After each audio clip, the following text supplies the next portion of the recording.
ममास्य शिशोर्मातृगर्भपूतप्राशन शुद्धयर्थमन्नाद्य ब्रह्मा वर्चस्तेज इन्द्रियायुर्बललक्षण सिद्धिबीजगर्भ समुद्भव कल्माशा पापमर्जन द्वारा श्री परमेश्वर प्रीत्यर्थमन्न प्राशनाख्यम तत्र निर्विघ्नार्थ गणपति पूजनम स्वस्ति पुण्याह वाचनम मातृका पूजनम नांदी श्राद्धम च करिष्ये।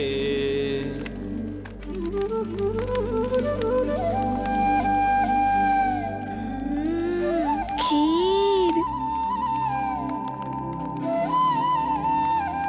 कितनी स्वादिष्ट होगी ये खीर। पुरोहित जी, ये है अन्नप्राशन की खीर, प्रभु का भोग लगाने के लिए। जी। ओम प्राणाय त्वा जुष्टं प्रोक्षामि, ओम अपानाय त्वा जुष्टं प्रोक्षामि, ओम चक्षुषे त्वा जुष्टं प्रोक्षामि, ओम श्रोत्राय त्वा जुष्टं प्रोक्षामि, ओम अग्नये सुष्टकृते त्वा जुष्टं प्रोक्षामि।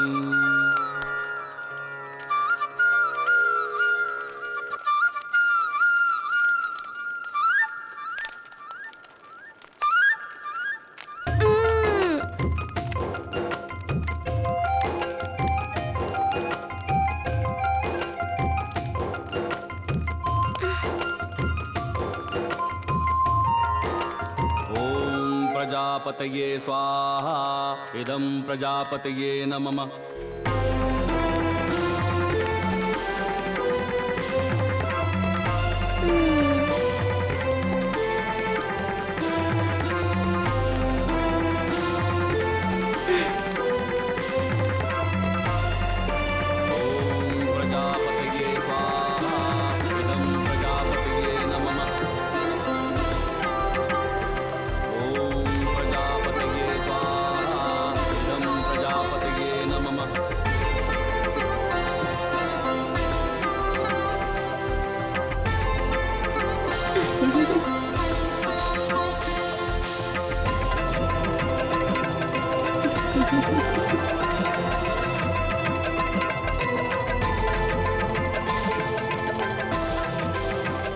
जय भव राजन, प्रजावत्सल भव, सौभाग्यवती भव, सदा प्रजा पर ऐसी ममत्व भरी दृष्टि रहे।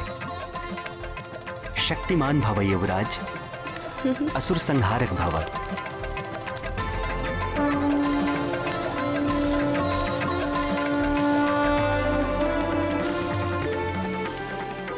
अब युवराज मारुति अन्नप्राशन के लिए वहां स्थान ग्रहण करेंगे।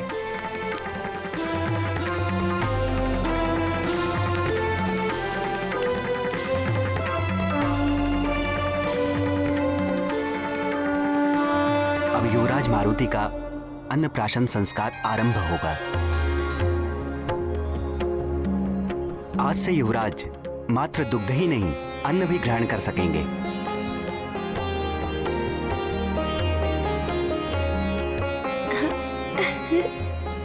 सर्वप्रथम देवगुरु बृहस्पति मारुति युवराज के मुख में पहला कौर रखेंगे। तत्पश्चात युवराज की माता महारानी अंजना को यह सम्मान प्राप्त होगा।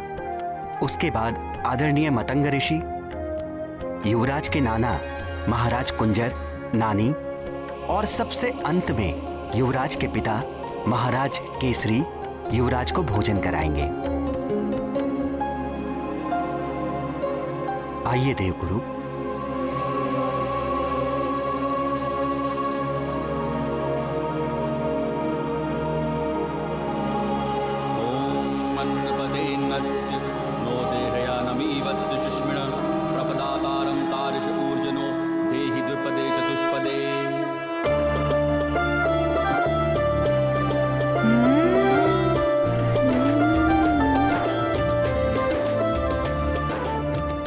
मारुति वानर कुल का गौरव बनेगा। सदा आनंदित रहो, सदा स्वस्थ रहो। ये देवगुरु बृहस्पति का आशीर्वाद है। प्रणाम।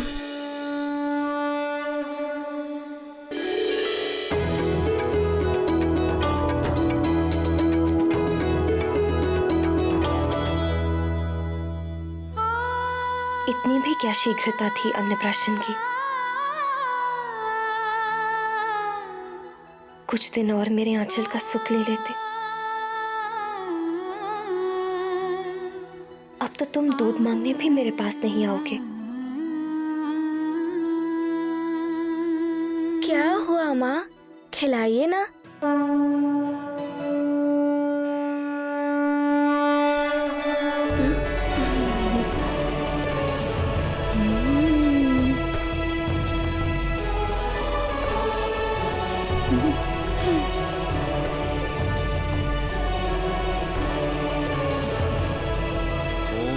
अन्नपदेन्नस्य नो देहयानमीवस्य सुष्मिण प्रपदातारं कार्यशपूर्जनो देहि द्विपदे चतुष्पदे।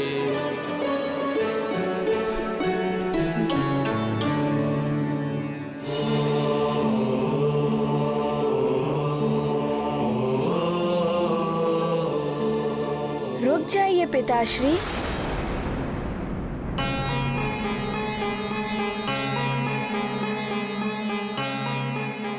क्या हुआ पुत्र? पिताश्री,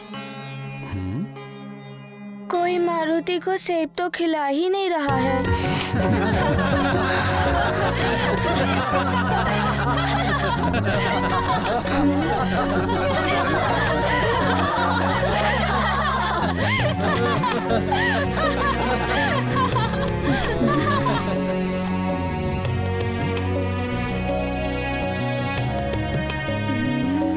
खाओ पुत्र।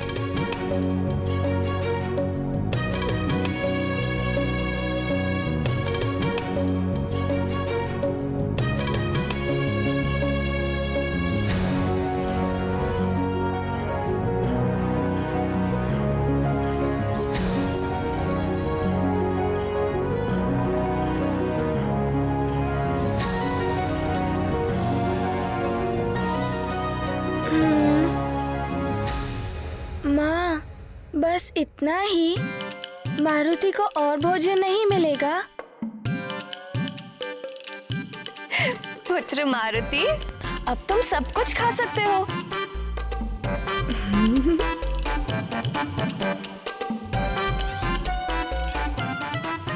सब कुछ? हाँ,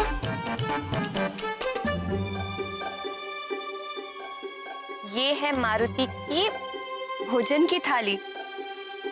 अब मारुति का अन्नप्राशन हो गया है। अब तुम स्वयं अपने हाथों से खाओ।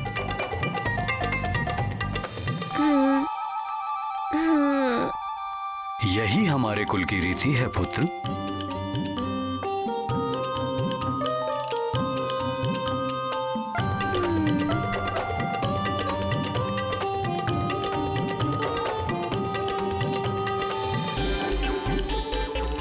इतना सा भोजन? माँ तो कह रही थी कि सारा भोजन मारुति के लिए है।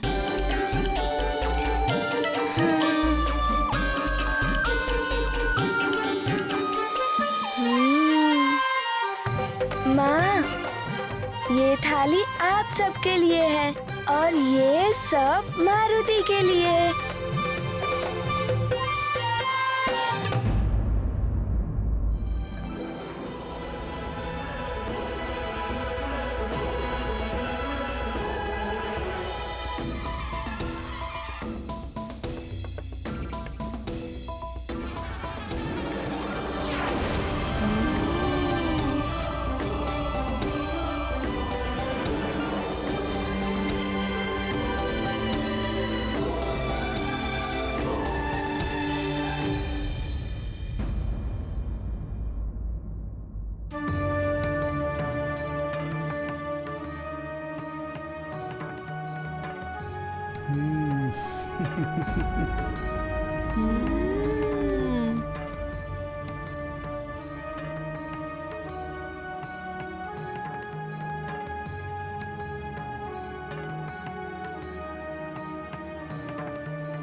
इतना भोजन ऐसे कैसे खा सकते हो?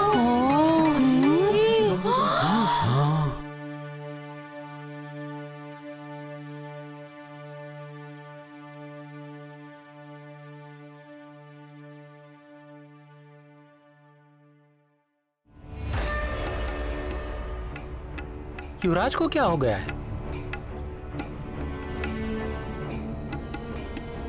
ये क्या? ये तो खाए ही जा रहे हैं।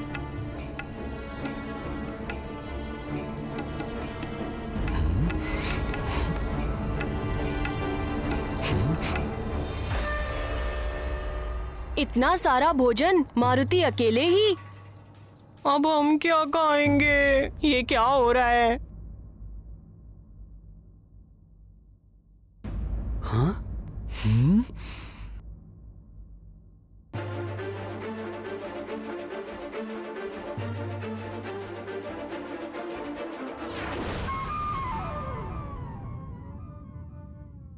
ये 2 लड्डू तो बच गए, ये मैं खा लूंगा।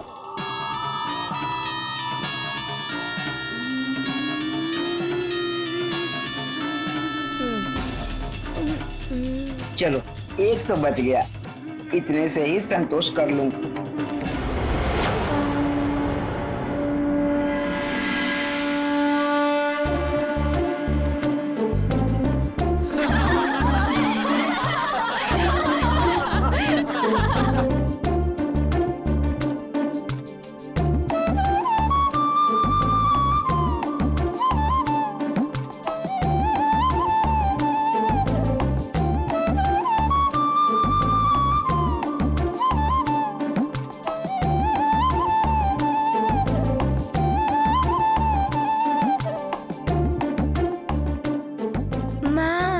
मारुति के लिए और भोजन मंगवाइए ना, और भूख लगी है।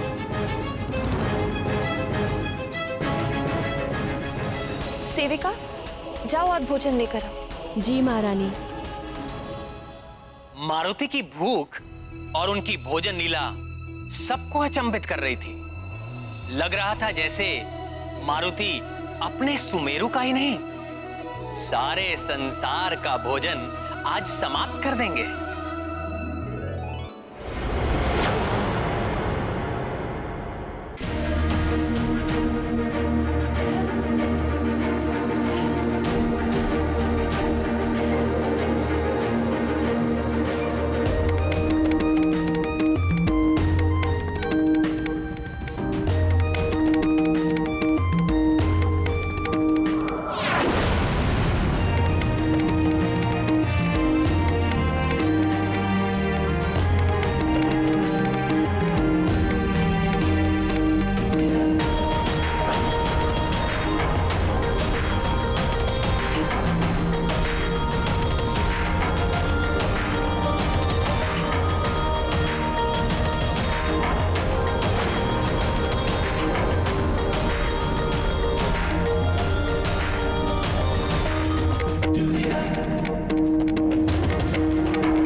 इतना भोजन ऐसे कैसे खा सकते?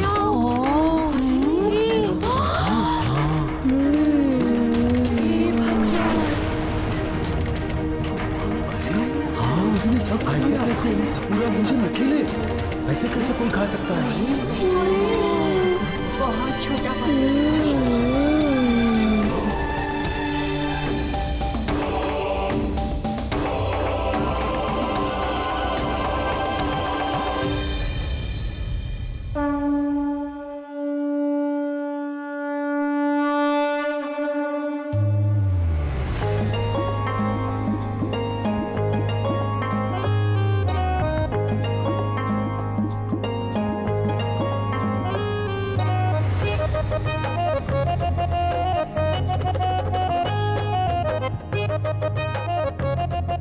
माँ, मारुति को और भूख लगी है।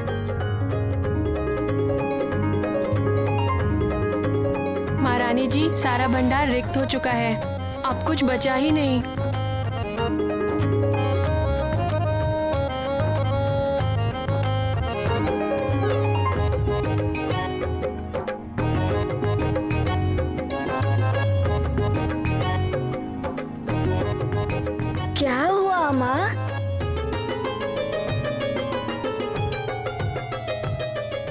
ईश्वर, ये कैसी विडंबना है।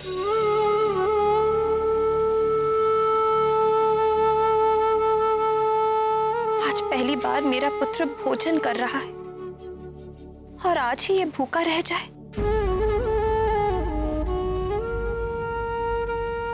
इससे बड़ी पीड़ा एक मां के लिए और क्या हो सकती है। तुलसी दल दे दूं क्या? नहीं नहीं, पहली भूख में समुचित तृप्ति ही उचित है। मारुति की भूख भले ही ना मिटे, मारुति माँ को उदास नहीं देख सकता।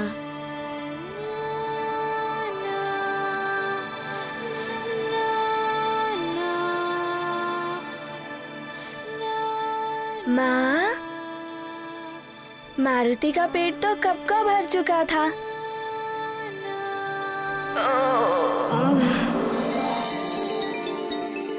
किंतु मारुति लालच में और मांग रहा था।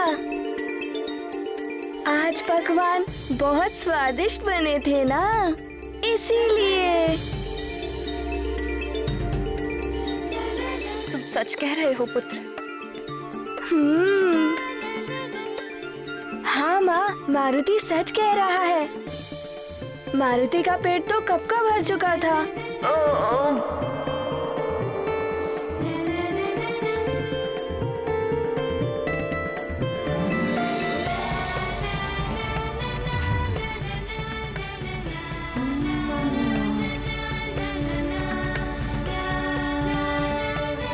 मारुति की ये असीम भूख देखकर तो पार्वती नंदन गणेश की भूख का स्मरण हो आया। परम पूज्य गणेश ने तो ये लीला कुबेर का अहंकार तोड़ने के लिए की थी। मारुति की ये लीला किसका अहंकार तोड़ेगी स्वामी? अब जब मारुति की भोजन लीला आरंभ हो ही गई है तो अवश्य ही किसी को सीख मिलेगी, किसी का अहंकार टूटेगा।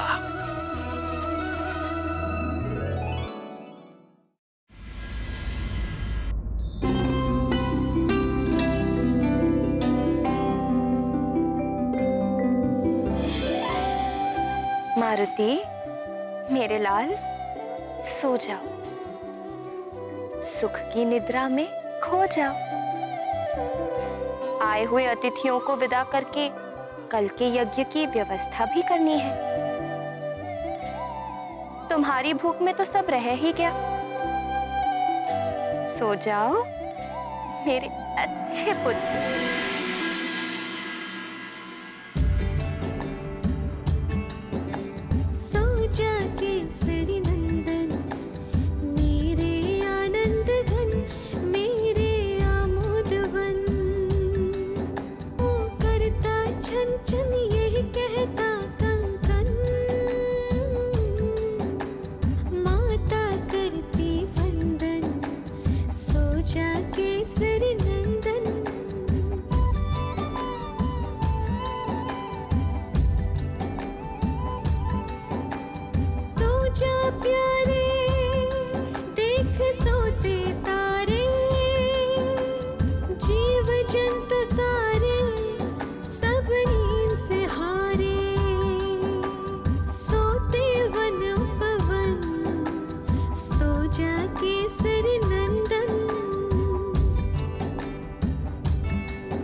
क्या करूं मैं?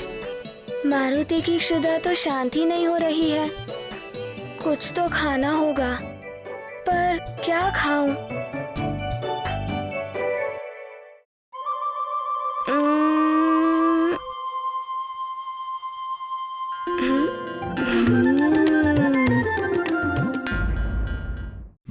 मधुरपुर गांव के विवाह समारोह में ढोल बजाते मारुति को भोज्य पदार्थों की सुगंध अपनी ओर आकर्षित करती है। सूर्य देव अपनी शक्ति के घमंड में आकर देवर्षि नारद से उलझ पड़ते हैं। इधर मारुति को अंजना विवाह समारोह में भोजन करने से रोक लेती है। तभी देवर्षि नारद आकर मारुति का अन्न प्राशन कर देने का सुझाव देते हैं। अब आगे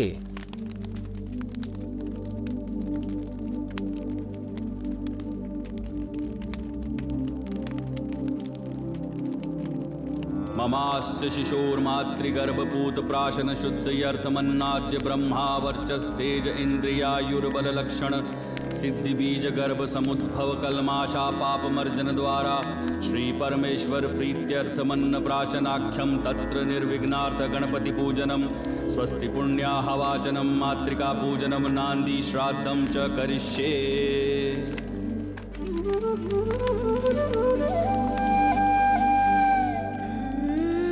खीर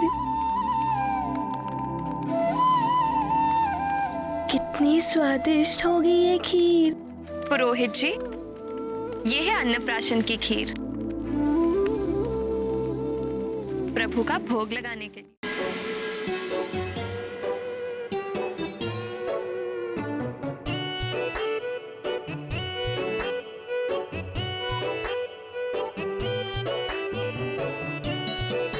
क्या करूं मैं? मेरी शुदा तो शांति नहीं हो रही है। कुछ तो खाना होगा, पर क्या खाऊं?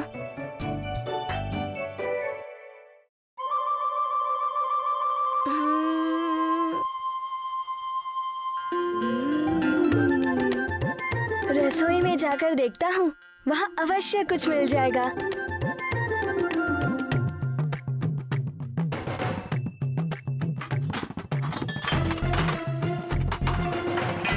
कहाँ ढूंढूं?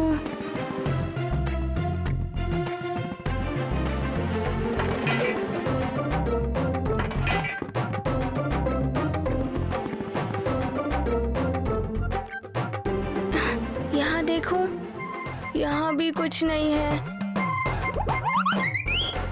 इसमें भी कुछ नहीं है, ये भी रिक्त है।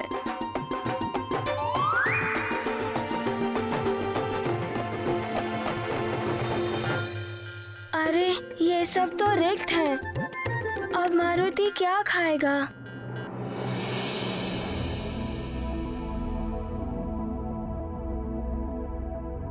इनमें कुछ तो होगा, इसीलिए ऊपर बांध के रखे हुए हैं।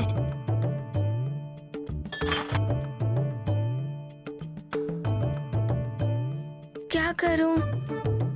यहाँ तो कुछ भी नहीं है।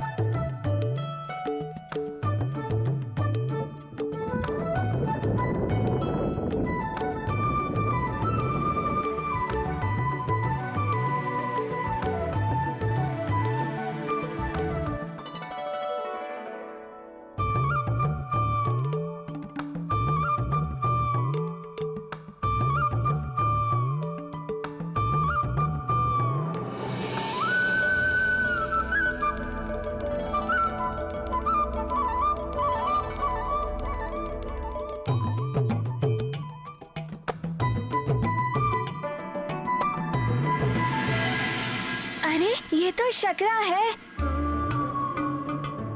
और ये तो कच्ची दाल है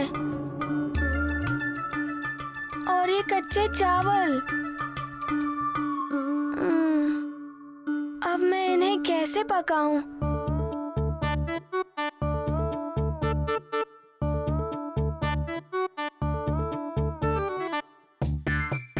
कच्चे ही खा लेता हूँ, शुदा ही तो शांत करनी है।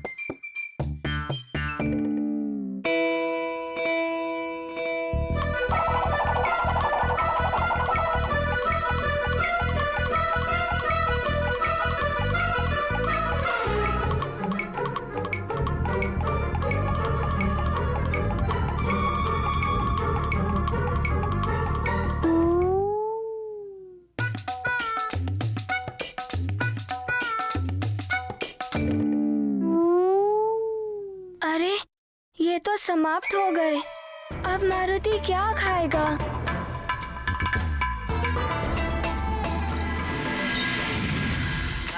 नारायण नारायण।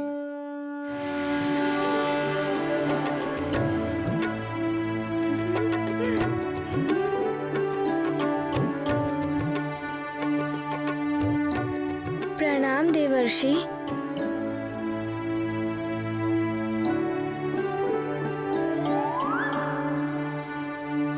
आप और ये सेब,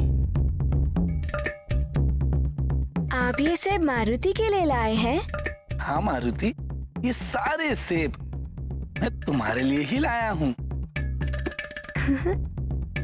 नारायण नारायण। लो।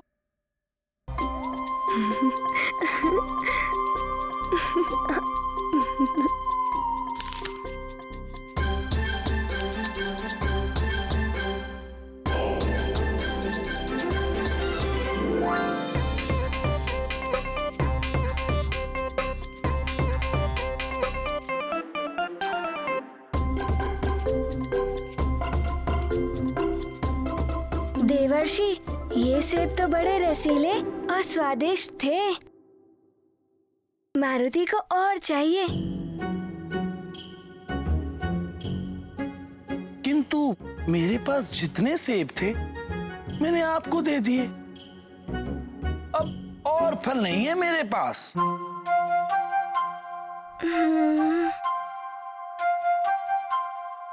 किंतु मारुति की भूख तो अभी तक शांत हुई ही नहीं है और इसी कारण माँ बहुत दुखी है।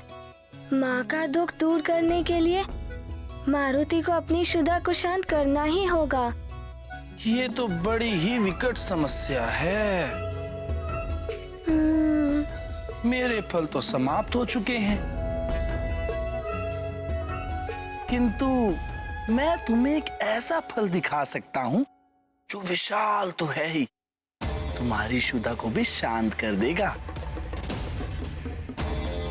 किंतु क्या देवर्षि?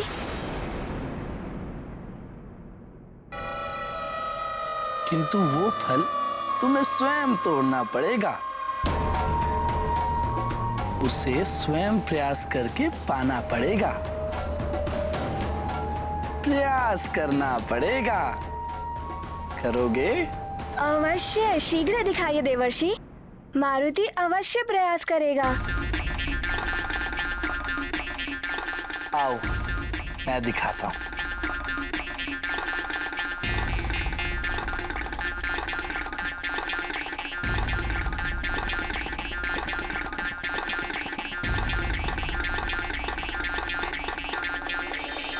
वो देख रहे हो ना, वो महाफल, आकाश फल।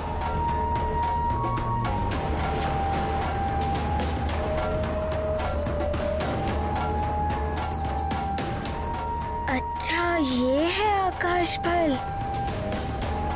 कितना बड़ा है।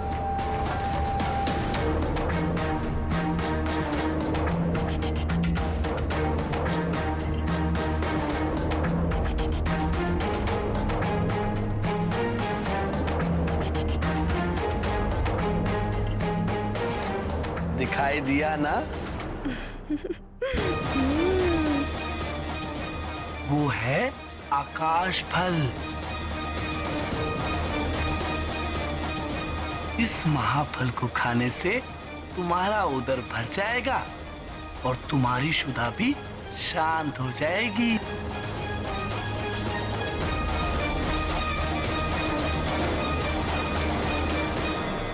सत्य कह रहे हैं आप? सत्य तो कह रहा हूं, किंतु पुनः ये किंतु? और कितने किंतु देवर्षि? किंतु बहुत दूर है वो आकाश फल। शून्य की डाल पर लटका है, युग सहस्त्र योजन दूर। तो क्या हुआ?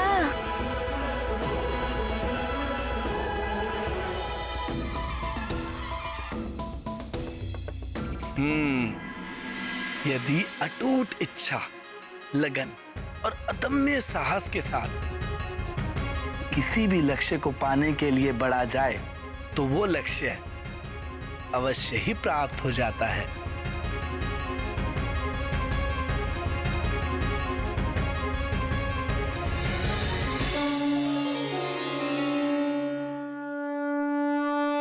पर ध्यान रहे, उस तक पहुंचने के मार्ग में अनेक बाधाएं आएंगी, परंतु तुम्हें एकाग्र होकर अपने लक्ष्य तक पहुंचना है। अपनी भूख मिटानी है तो चाहे कितनी भी दूर हो वो आकाश फल, माँ की चिंता दूर करने के लिए मुझे अपनी शुदा शांत करनी ही होगी।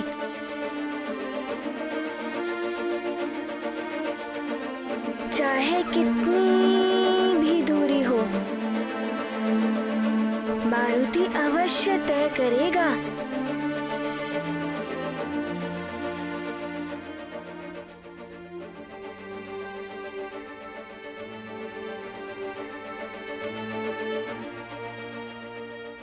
तुम मेरी शुभकामनाओं के साथ आगे बढ़ो।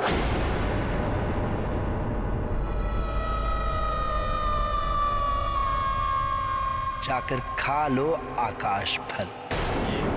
महाबली हनुमत की रुचिकर लीला राम भगत की। जय जय जय रघुनंदन राम, जय जय जय महाबली हनुमान। किया सूर्य ने जो अहंकार, दिव्य तत्व में हुआ बेकार।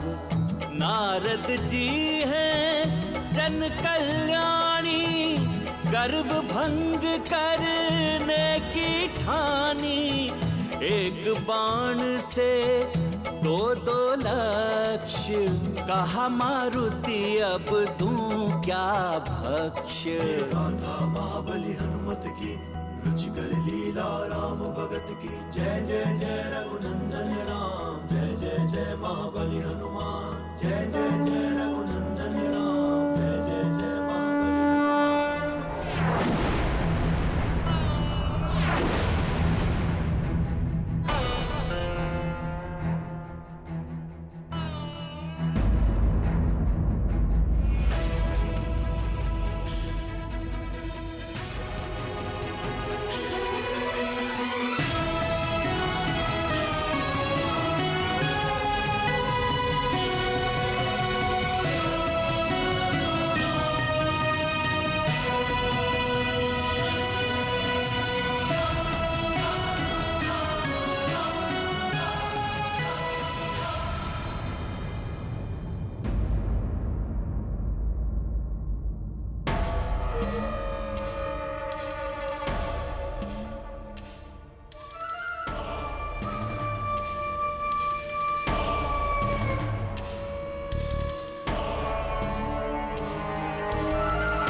नारायण नारायण, इतनी तीव्र गति,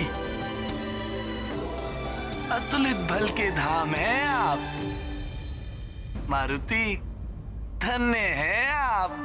नारायण नारायण।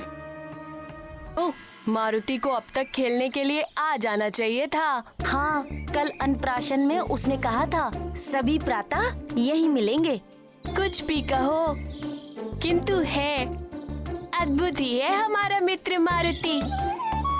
किंतु कल कितना खाया था। हाँ।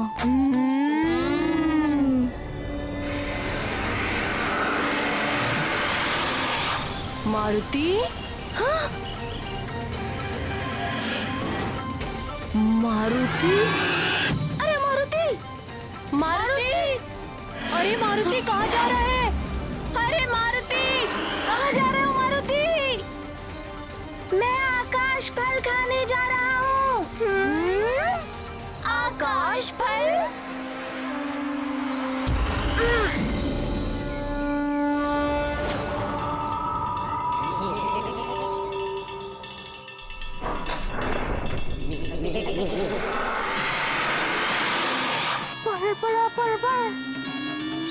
आकाश फल?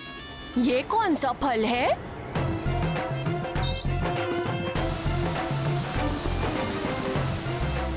न जाने कहाँ चला गया। पता नहीं। पलक झपकते ही ओझल हो गया। ईश्वर ही जाने वो किस फल की बात कर रहा था। महाबली हनुमत की रुचिकर लीला राम भगत की जय जय जय रघुनंदन राम जय जय जय महाबली हनुमान। किया सूर्य ने जो अहंकार दिव्य तत्व में हुआ बेकार।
आकाश फल आ रहा हूँ मैं। ये गाथा महाबली हनुमत की रुचिकर लीला राम भगत की जय जय जय रघुनंदन राम जय जय जय महाबली हनुमान। किया सूर्य ने जो अहंकार दिव्य तत्व में हुआ बेकार।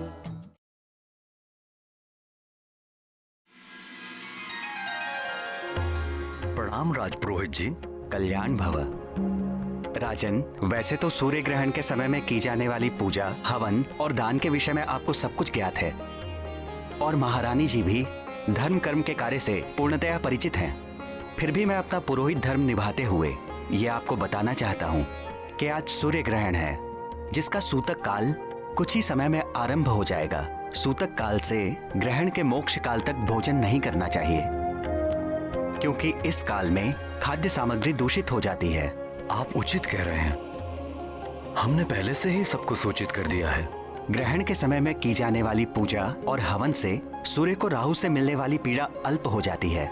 इससे सूर्यदेव प्रसन्न होकर सुख, समृद्धि और आयु में वृद्धि करते हैं। इसलिए ग्रहण के समय में यज्ञ और दान का विशेष महत्व है। आप जैसा कहेंगे हम वैसा ही करेंगे पुरोहित जी। आपका तुलादान होगा, अर्थात आपके भार के समान भार का द्रव्य जनता में दान किया जाएगा तथा हर बार की भांति वस्त्र दान एवं गौदान भी करना होगा। अवश्य राजपुरोहित। ऐसा ही होगा। एक राजा के लिए प्रजा सेवा भी प्रभु सेवा के समान ही होती है। राजपुरोहित जी, हमने सारी व्यवस्था कर दी है। ये सब तो व्यवस्थित रूप से हो जाएगा, किंतु मारुति का क्या करूं? सोकर उठते ही उसे भूख लगेगी, भोजन उसे दे नहीं सकती। अपनी भूख के समक्ष वो छोटा सा बालक सूर्य ग्रहण के बारे में क्या समझेगा? आज तो वो जितना सोएगा उतना ही अच्छा है। ये गाथा महाबली हनुमत की, रुचिकर लीला राम भगत की। जय जय जय रघुनंदन राम, जय जय जय महाबली हनुमान। किया सूर्य ने जो अहंकार, दिव्य तत्व में हुआ विकार।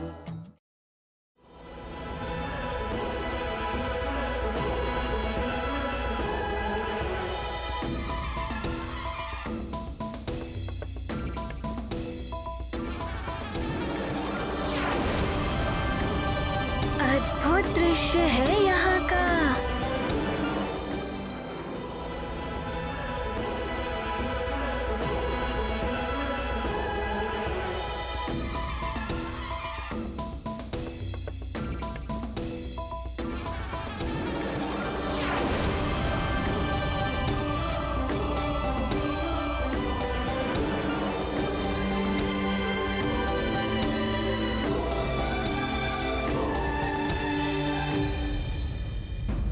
मारुति का अन्नप्राशन संस्कार आरंभ होता है, जहां मारुति को देव गुरु बृहस्पति स्वयं मारुति के मुख में भोजन का पहला कोर रखते हैं। किंतु मारुति देखते ही देखते भंडार का सारा भोजन खाकर समाप्त कर देते हैं। अंजना को चिंतित देख मारुति माँ से क्षुधा तृप्त होने की बात करते हैं। अब आगे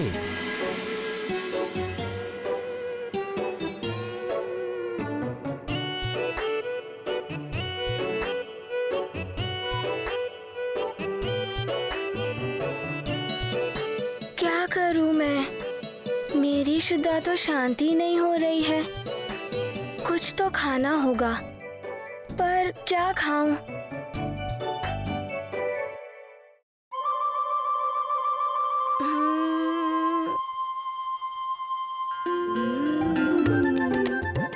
रसोई में जाकर देखता हूँ, वहाँ अवश्य कुछ मिल जाएगा।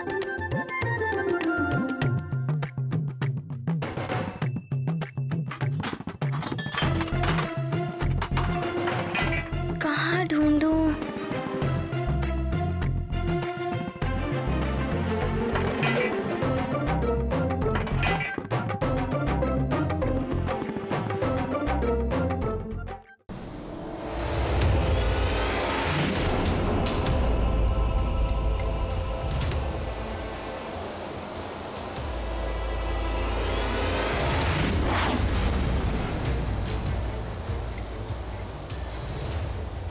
आकाश फल,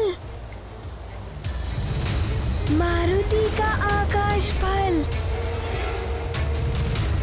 इसे खाने से अवश्य ही मेरी भूख मिट जाएगी और माँ का दुख भी दूर हो जाएगा।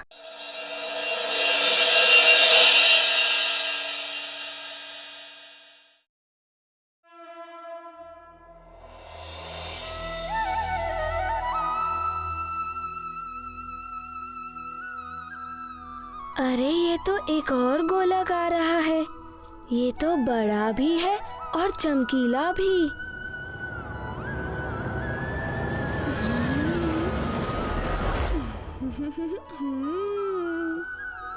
मारुति की एक और अद्भुत तथा नई लीला, जिसने ग्रहों की गति को भी परिवर्तित कर दिया।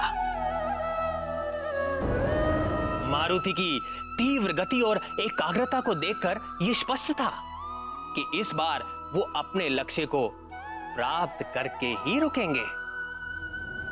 मारुति की गति इतनी तीव्र थी कि जो भी ग्रह नक्षत्र मार्ग में पड़ते थे उन्हें स्वयं ही हटना पड़ता था। अब कौन रोकेगा मारुति की इस उड़ान को सूर्य लोक तक पहुंचने में?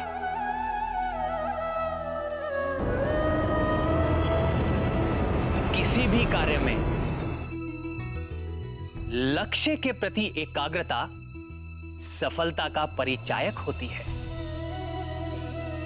देखते ही देखते मारुति शुक्र लोक के निकट पहुंच गए, जो असुरों और दैत्यों के गुरु शुक्राचार्य का लोक था।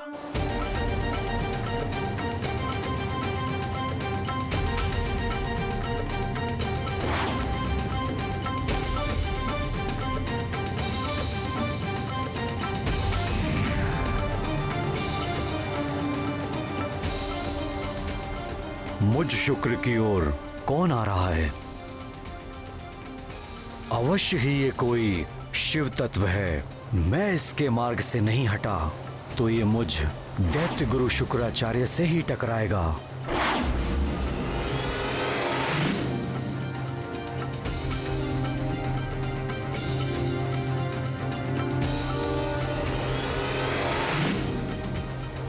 हे मुरली मनोहर, शुक्राचार्य तो महर्षि भृगु के पुत्र हैं, फिर वो दैत्य और असुरों के गुरु कैसे बन गए? प्रिय, शुक्र के पिता तो थे महर्षि भृगु, किंतु उनकी मां दैत्यराज हिरण्यकशिपु की पुत्री दिव्या थी। काल क्रम में मां और नाना के प्रभाव में शुक्र भी देव दैत्य के द्वंद्व में उलझ गए और दैत्यों के गुरु बन गए। परिणाम स्वरूप तीनों लोग शुक्र के मंगलकारी ज्ञान से दूर हो गए। आज शुक्र जैसा ज्ञानवान असुरों का हितैषी है और पूरी तरह लंकेश, रावण और मेघनाथ के साथ है, और साथ ही सदैव तीनों लोगों की आसुरी शक्तियों के विकास और एकता के लिए सक्रिय रहते हैं। ऐसा कोई दैत्य असुर राक्षस नहीं है जो उनके कथन का उल्लंघन कर सके। अपने दंड विधान से और नीति ज्ञान से ये देवताओं में भी अपना प्रभाव रखते हैं, और देवता भी इनके तप और योग बल को महत्व देते हैं।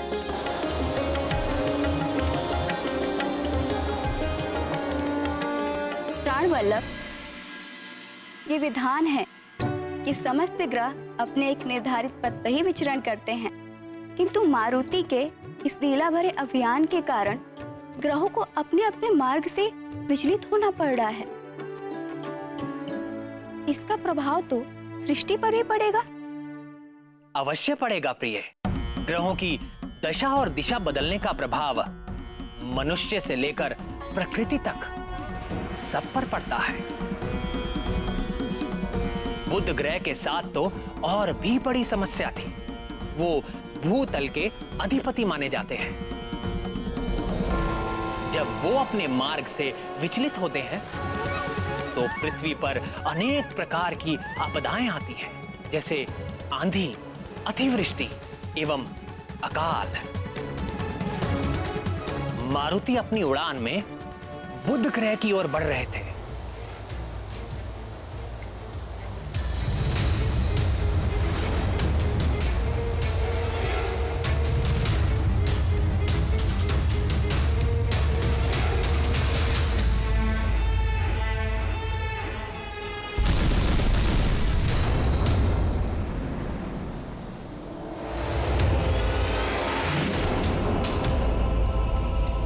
ये कौन अचानक उल्टी दिशा से इतनी तीव्र गति से मेरे बुध लोक की ओर चला आ रहा है? ये तो अनर्थ हो गया। मुझ बुध को ही अपने मार्ग से विचलित कर दिया इसने। भविष्य में पृथ्वी पर इसके दुष्परिणाम हो सकते हैं।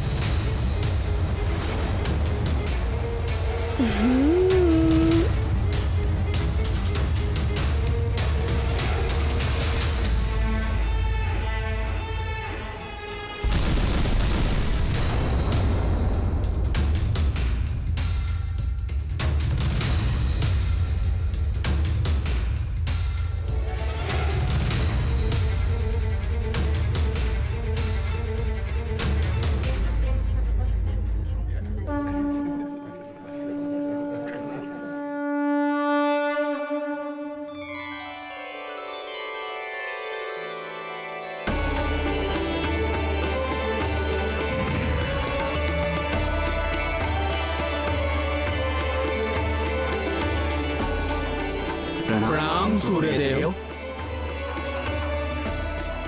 प्रणाम देवगण। जगत नियंता सूर्यदेव, आपकी जय हो। कालचक्र के सुचारू रूप से संचालन करने वाले सूर्यदेव, आप सदैव प्रकाशित रहें और इस सृष्टि को सदैव प्रकाशित करते रहें। सृष्टि में व्याप्त समस्त अग्नियों के अधिष्ठाता सूर्यदेव, हम सब आपको नमन करते हैं।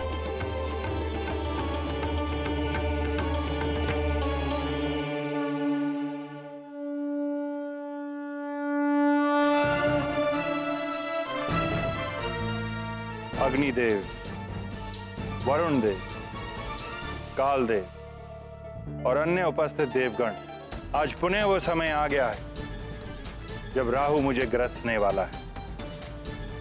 ये दरबार जो मेरी किरणों पर टिका हुआ है, सदैव काल क्रम के अनुसार चलता रहता है। मेरी पीड़ा को देखकर आप सब मुझे सांत्वना देने मेरे इस चलित दरबार में पधारे, इसके लिए मैं आपको धन्यवाद प्रेषित करता हूं। सूर्यदेव, मैं राहु का ग्रसना रोक तो नहीं सकता, किंतु जब राहु आपको ग्रसता है तो मेरा हृदय भी बहुत पीड़ित होता है और उसी पीड़ा के परिणाम स्वरूप ग्रहण काल में संसार में व्याप्त जल दूषित हो जाता है। विद्वान मनुष्य उस समय जल ग्रहण नहीं करते। आपकी पीड़ा से मुझे भी बहुत दुख होता है सूर्यदेव, इसीलिए सृष्टि में स्थित समस्त प्रकार की अग्नियां मंद पड़ जाती हैं और यही कारण है कि ज्ञानी मनुष्य उस काल में भोजन आदि नहीं बनाते। सूर्यदेव, आपके इस दुख में हम भी आपके साथ होते हैं, इसीलिए तो सूतक से मोक्ष तक का ये काल अशुभ माना गया है और उस काल में कोई भी शुभ कार्य नहीं होता है इस संसार में।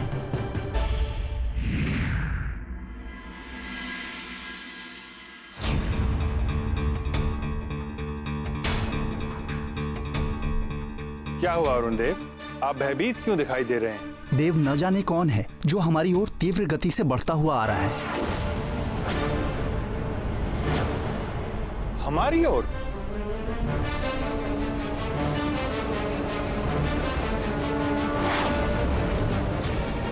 अभी राहु के आने का समय तो नहीं हुआ है, फिर ऐसा दुस्साहस करने का प्रयास कौन कर सकता है?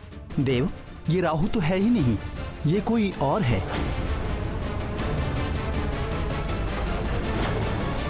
अरुण देव, कदाचित उसे ज्ञात नहीं कि तुम्हारे भ्राता गरुड़ के पुत्र संपाति ने भी ऐसा दुस्साहस करने का प्रयत्न किया था और उसका परिणाम क्या हुआ था? उसे तो मात्र मैंने जलाया था। ये तो भस्म हो जाए, ये तो भस्म हो जाए, ये तो भस्म हो जाए। किंतु इसे देखकर ऐसा लगता है प्रभु कि आपकी किरणों के ताप का इस पर कोई प्रभाव नहीं पड़ रहा है।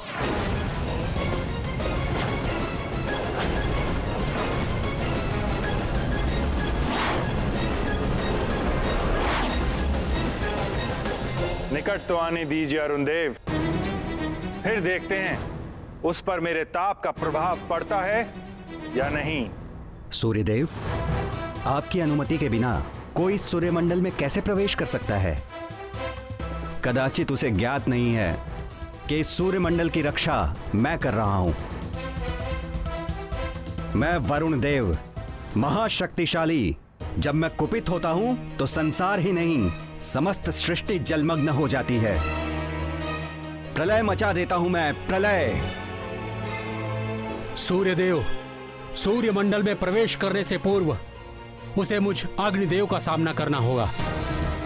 ये समस्त संसार जीवित है तो मुझ अग्नि की कृपा से हव्य से देह तक, काष्ठ से लौह तक मैं सब जला देता हूँ। वो जो भी है मेरी शक्ति के समक्ष 2 पल भी नहीं टिक पाएगा। नारायण नारायण।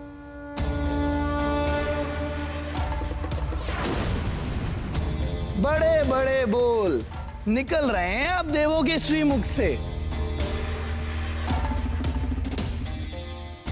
किंतु वे कौन हैं? मैं बताता हूं। आप सब देवता और देवराज इंद्र जिस चक्रासुर के आतंक से मुक्ति पाने के लिए सभाएं करते थे, उस चक्रासुर का वध करने वाला वानर बालक है ये। तनिक अबोध है ये। अबोध तो है, किंतु यहाँ क्यों चला आ रहा है वो? प्रभु की माया। इस वानर बालक की बुद्धि को ना जाने क्या हो गया है सूर्यदेव। मुझे तो लगता है कि ये आपको आकाश फल समझकर अपना आहार बनाने के लिए आ रहा है।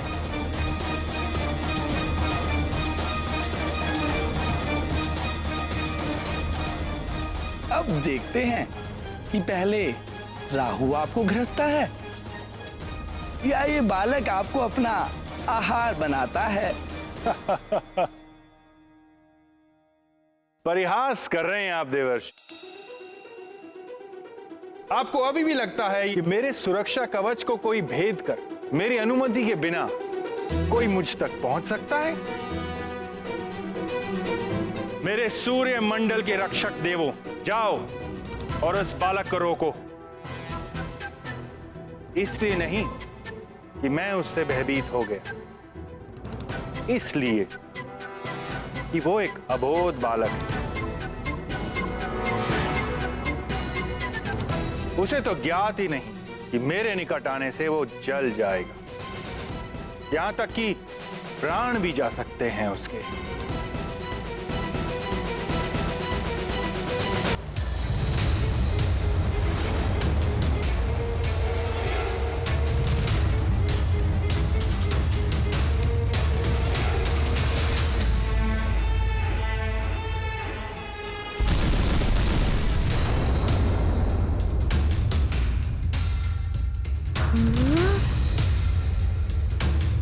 ये बड़े बड़े शिलाखंड, मारुति इन्हीं को अपनी गति बढ़ाने का माध्यम बनाएगा।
आ रहा है मारुति अपना आकाश फल खाने।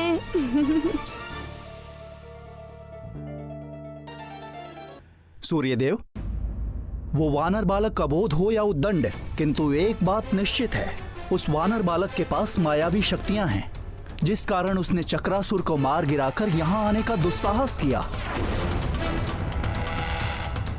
सूर्यदेव, आप मुझे आज्ञा दें, मैं काल स्वयं उसे उसकी उद्दंडता का दंड दूंगा। यदि वो बालक उद्दंडी है तो अवश्य ही वो दंड का पात्र है। जाइए।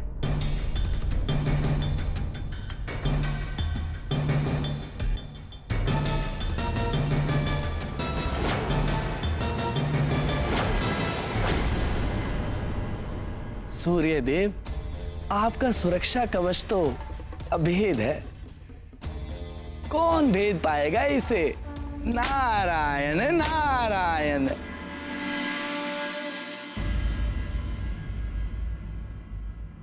नमस्ते सर्वदेवानां शक्तिस्त्वं सत्यमास्थिता साक्षिभूता जगद्धात्री निर्मिता विश्वयोनिना एकतः सर्वसत्यानि तथा नृत्यशतानि च धर्माधर्मकृतां मध्ये स्थापितासि जगद्विते त्वं तुले सर्वभूतानां प्रमाणमिह कीर्तिता मातोलयन्ति संसारदुध्वरस्व नमोऽस्तु ते योऽसौ तत्त्वादिपो देवः पुरुषः पञ्चविंशकः स एकोऽधिष्ठितो देवि त्वयि तस्मान्नमो नमः नमो नमस्ते गोविंद तुला पुरुष संज्ञक त्वं हरे तारयस्वास्मान् स्मात् संसार कर्दमात्। महाराज, राजन, अब आप इस सामग्री को स्पर्श करें और इसे प्रजाजनों में बंटवाने का प्रबंध कीजिए।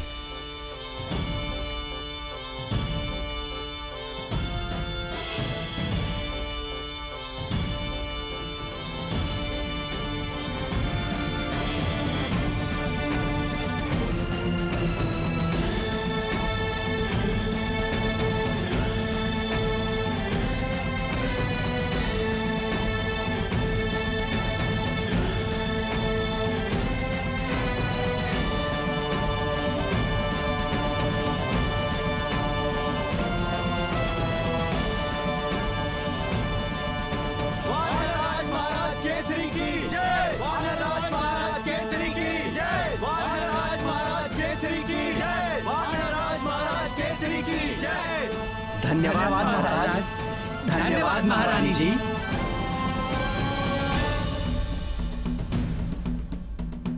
राजन, अब आप यज्ञ आरंभ करने हेतु यज्ञ मंडप में पधारे। जी पुरोहित जी। महारानी, आप जाकर हमारे पुत्र मारुति को भी ले आइए, उससे भी यज्ञ में आहुतियां डलवा देंगे। यदि उसे जगा दिया तो वो अवश्य ही भोजन के लिए हट करेगा। आप जाकर हमारे पुत्र मारुति को भी ले आइए, उससे भी यज्ञ में आहुतियां डलवा देंगे। किंतु महाराज, मारुति तो अभी सो रहा है। ये आप क्या कह रही हैं महारानी जी? युवराज मारुति अभी तक सो ही रहे हैं। हाँ, किंतु आप इस प्रकार क्यों पूछ रहे हैं? महारानी जी, ग्रहण काल में सोना तो पूर्णतया वर्जित है। भाग्य भी सो जाता है। इस समय में मात्र पूजा, यज्ञ, दान आदि ही करना चाहिए। सुमेरु के युवराज का ग्रहण काल में सोना अशुभ एवं अनर्थकारी हो सकता है।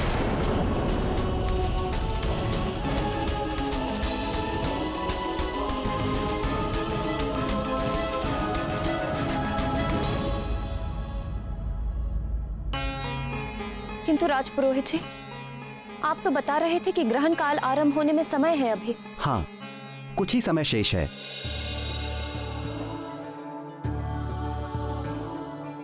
आपका बहुत बहुत आभार राजपुरोहित जी। समय रहते आपने बता दिया। मैं अभी जाकर मारुति को जगा लाती हूँ।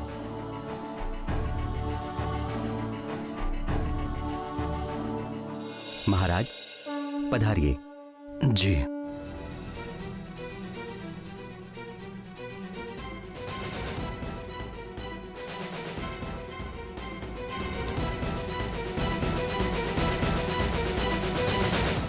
मारुति अपनी क्षुधा शांत करने रसोई घर में आते हैं, जहां उन्हें खाने को कुछ भी नहीं मिलता। तभी देवर्षि नारद आकर भूख से व्याकुल मारुति को आकाश फल दिखाते हैं। माँ की चिंता दूर करने के लिए मारुति आकाश फल खाने के लिए उड़ान भरते हैं। इधर राज पुरोहित जब केसरी और अंजना को सूर्य ग्रहण के समय सब कुछ वर्जित बताते हैं, तो अंजना एक बार पुनः मारुति की भूख को लेकर चिंतित हो जाती है। ये सब तो व्यवस्थित रूप से हो जाएगा, किंतु मारुति का क्या करूं? सोकर उठते ही उसे भूख लगेगी, भोजन उसे दे नहीं सकती। अपनी भूख के समक्ष वो छोटा सा बालक सूर्य ग्रहण के बारे में क्या समझेगा? आज तो वो जितना सोएगा उतना ही अच्छा है। अब आगे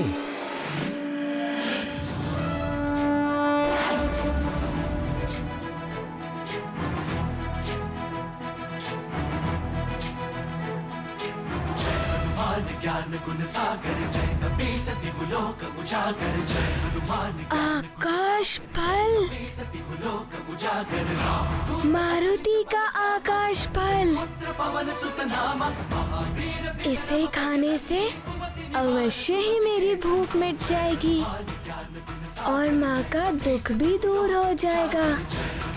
ज्ञान गुण सागर जय कपी सती लोक उजागर कंचन वरण विराज सुबेसा, कुंडल कुंचित केसा, हाथ वज्र और ध्वजा विराजे, कांधे मूंज जनेऊ साजे, जय हनुमान ज्ञान गुण सागर। अरे ये तो एक और गोलक आ रहा है। ये तो बड़ा भी है और चमकीला भी।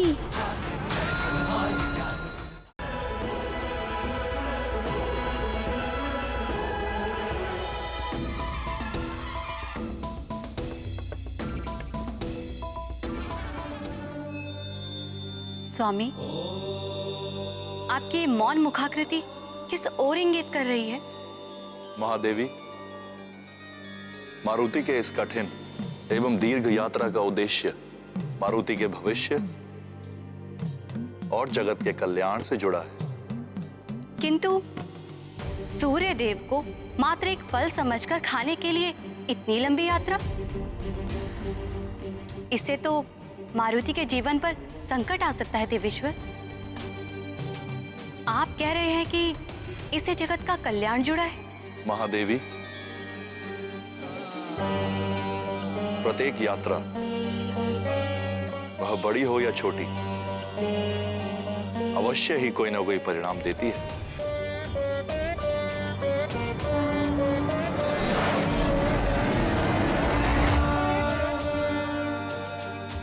मारुति की ये यात्रा बड़े और अच्छे उद्देश्य के लिए, बड़े और लोक कल्याणकारी उद्देश्य के लिए मूल्य भी बड़ा चुकाना पड़ता है। किंतु देवेश्वर, मारुति अभी बालक है। मुझे भय है कि इसका परिणाम कहीं असहनीय ना हो जाए।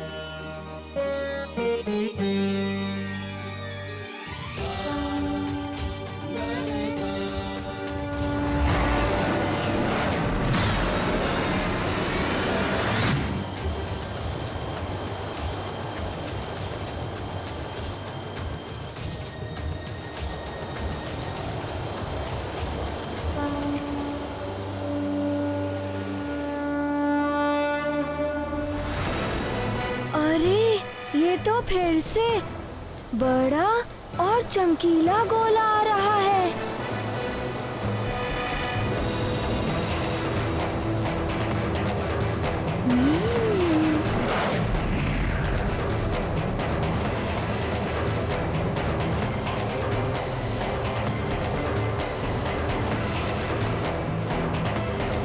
सावधान बालक,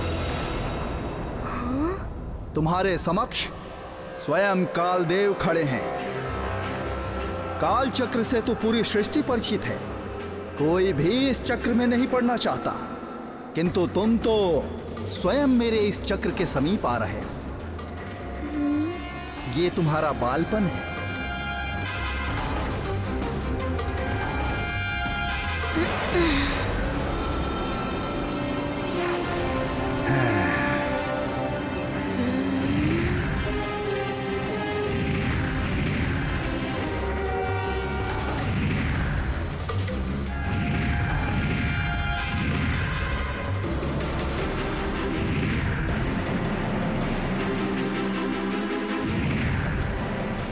मुझे शीघ्र ही इस आकाश फल तक पहुंचना है और अपनी भूख मिटानी है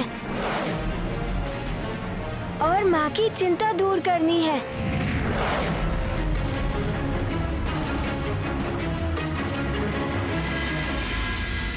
मारुति,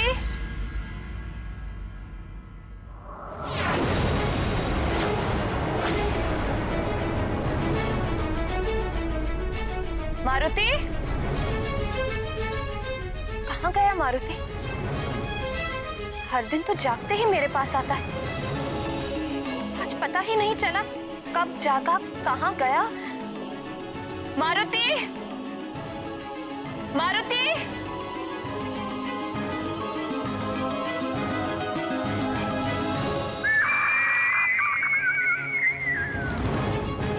ये तो टिटहरी के चीखने की ध्वनि है।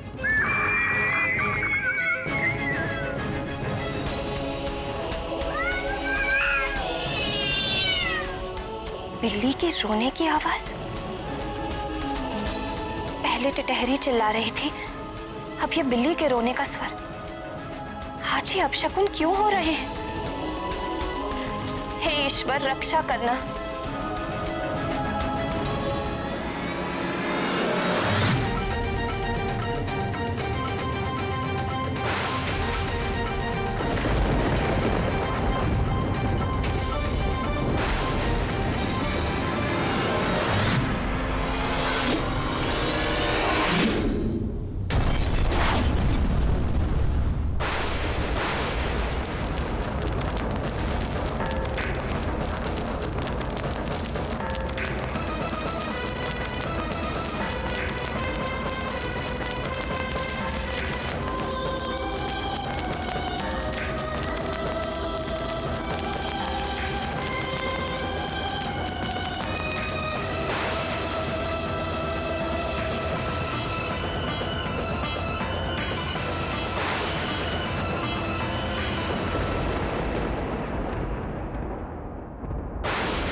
अब ये ध्वनि कैसे?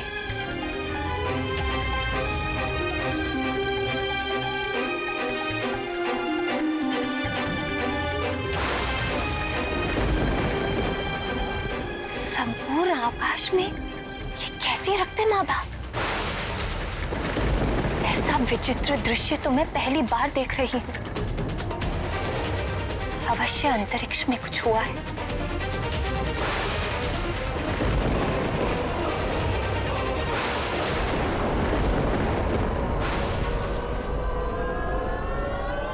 ये गाथा महाबली हनुमत की, रुचिकर लीला राम भगत की। जय जय जय रघुनंदन राम, जय जय जय महाबली हनुमान। भानु मार्ग पर धूम मचाई, पूरे नभ अरे ये क्या? ये बंधन कैसा? तुम जैसे छोटे से बालक के लिए मेरा ये छोटा सा बंधन, इसे भी तुम तोड़ नहीं पाओगे। काल के बंधन से मुक्त होना इतना सरल नहीं है अबोध बालक। वानर मुख को बीन लाल, है करते लीला महाकाल। जिनके केवल राम है नाथ, वही बंध गए काल के हाथ। ये गाथा महाबली हनुमत की, रुचिकर लीला राम भगत की। जय जय जय रघुनंदन राम, जय जय जय राम। ये गाथा महाबली हनुमत की, जय जय जय रघुनंदन राम, जय जय जय महाबली हनुमान। जय जय जय रघुनंदन राम, जय जय जय महाबली हनुमान।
मारुति तो बंधन से मुक्त हो गया।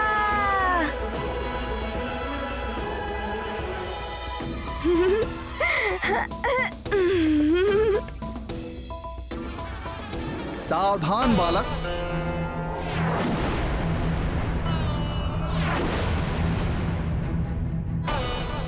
वापस लौट जाओ बालक। किसी को भी यहां से आगे जाने की अनुमति नहीं है। क्यों? क्यों अनुमति नहीं है? और आप मुझे रोक क्यों रहे हैं? क्योंकि मैं काल देव हूं।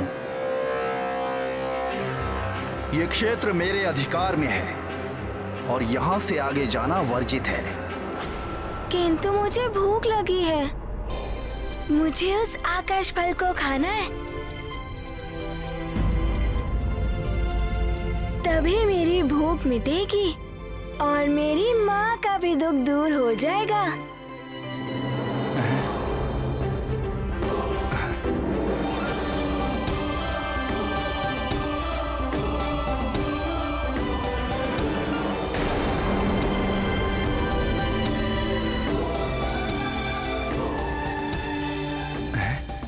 सूर्यदेव और आकाश फल। देखो, तुम्हारे भले के लिए कह रहा हूं बालक, लौट जाओ। वो आकाश फल।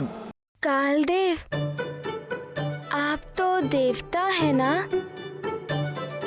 देवता तो सबकी इच्छा पूर्ण करते हैं, किंतु आप देवता होकर भी एक भूखे बालक को भोजन करने से रोक रहे हैं। बालक, तुम्हें भूख लगी थी तो यहाँ क्यों चले आए? वापस घर लौट जाओ और अपनी माताजी से भोजन मांगो। माँ, मारुति को और भूख लगी है। महारानी जी, सारा भंडार रिक्त हो चुका है, अब कुछ बचा ही नहीं। कैसे बताऊं? भोजन के लिए ही तो जा रहा हूँ। बिना भूख शांत किए वापस कैसे जा सकता हूँ? बहुत ही हठी हो तुम बालक, वापस लौट जाओ अन्यथा। हाँ, नारद जी ने बताया था मार्ग में अनेक बाधाएं आएंगी। पर ध्यान रहे, उस तक पहुंचने के मार्ग में अनेक बाधाएं आएंगी, परंतु तुम्हें एकाग्र होकर अपने लक्ष्य तक पहुंचना है।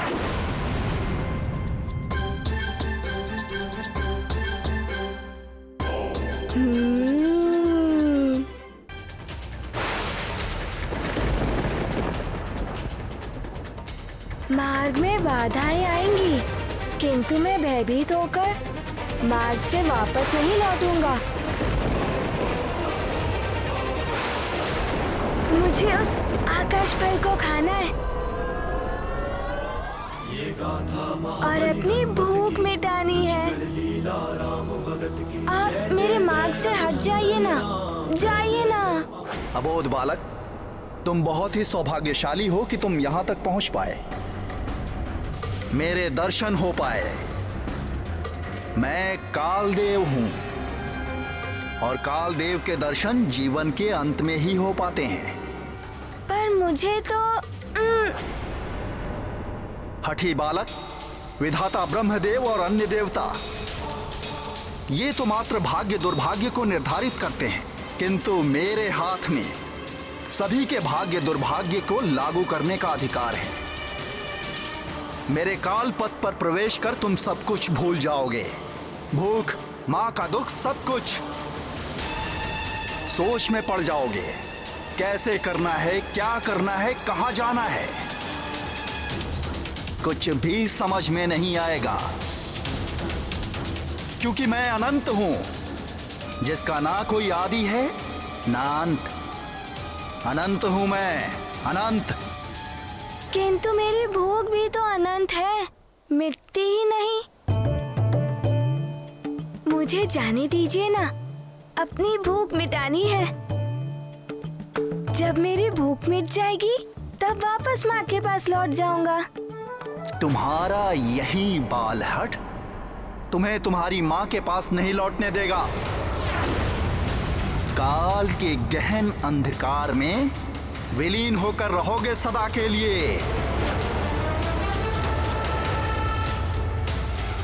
हे प्राणवल्लभ, कालदेव ने सोचा था मारुति एक अबोध बालक है, सहज ही बंधन में बंध जाएगा। उन्हें तो अनुमान ही नहीं था कि मारुति इतने शक्तिशाली है। प्रिय, ऊंट तब तक स्वयं को बड़ा ही समझता है जब तक वो पर्वत के नीचे नहीं आता, क्योंकि उसने तो कभी ग्रीवा उठाकर देखा ही नहीं। इसी प्रकार अभिमानी मनुष्य सबको अपने से निम्न ही समझता है। वो देख ही नहीं पाता कि उससे ऊपर भी कोई है। इसी प्रकार कालदेव भी मारुति को एक साधारण अबोध बालक ही समझ बैठे थे।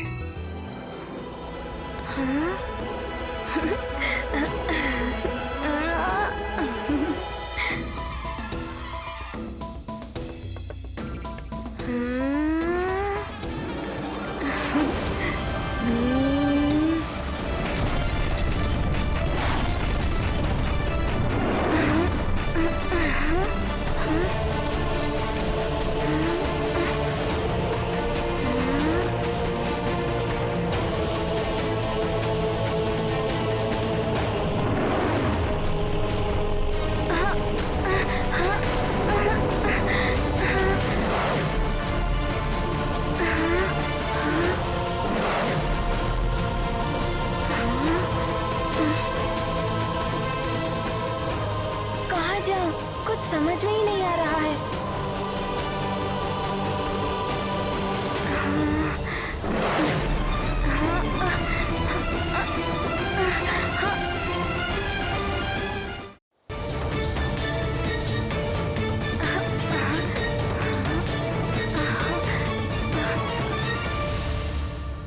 हे महादेव, मारुति तो भय को मन का भ्रम मानते हैं, इसीलिए वे भयभीत नहीं हुए, किंतु कालदेव ने उन्हें अपने काल पथ पर डाल दिया है जो अनंत है। वे इससे कैसे पार पाएंगे? जिसने एक बार दृढ़ निश्चय कर लिया उसके लिए संसार में कुछ भी असंभव नहीं है महेश्वरी।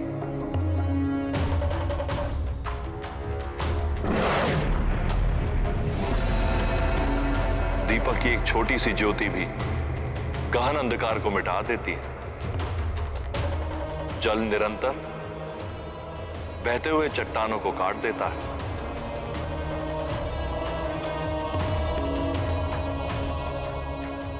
अबोध मारुति में भक्ति की असीम शक्ति भरी है। मां की वेदना मिटाने के लिए वे दृढ़ निश्चय करके चले, और ये कालदेव मुझ महाकाल के सहायक मात्र हैं।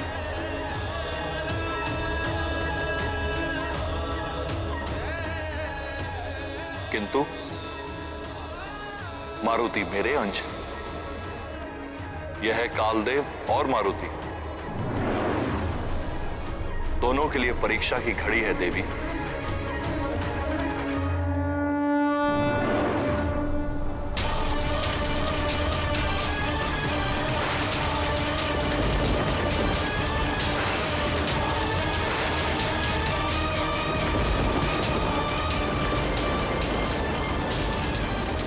महारानी जी, हमने युवराज को पूरे राजभवन में ढूंढा, किंतु वो हमें कहीं भी दिखाई नहीं दिए।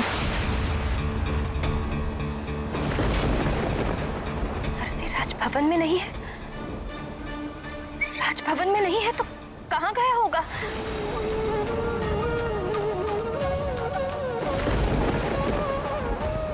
कहीं किसी संकट में पड़ गया तो? हे प्रभु, मेरे पुत्र मारुति की रक्षा करना।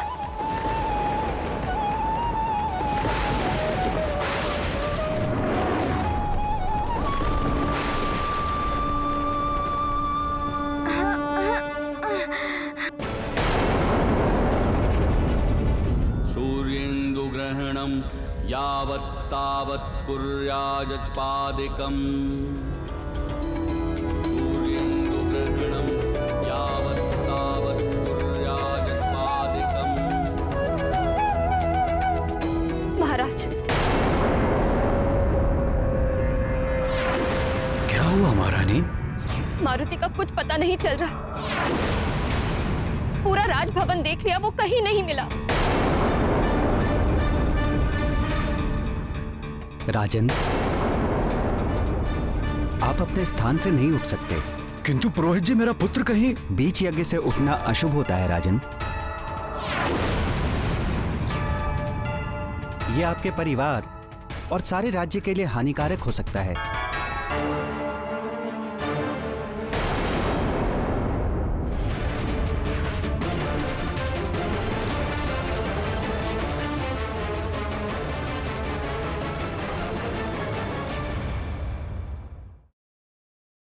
सूर्य को आकाश फल समझ मारुति उसे खाने तीव्र गति से उड़ान भरते हैं, जिस कारण बुध और शुक्र की दिशा भी प्रभावित हो जाती है। इधर सूर्य को जब अरुण देव से किसी अज्ञात द्वारा उनके सूर्य मंडल में प्रवेश करने की सूचना मिलती है, सूर्य देव उसे दंडित करने काल देव को भेजते हैं। वहीं दूसरी तरफ वानर राज केसरी का तुलादान होता है और मारुति को भी हवन में आहुति देने के लिए बुलाया जाता है। आ रहा है मारुति अपना आकाश फल खाने।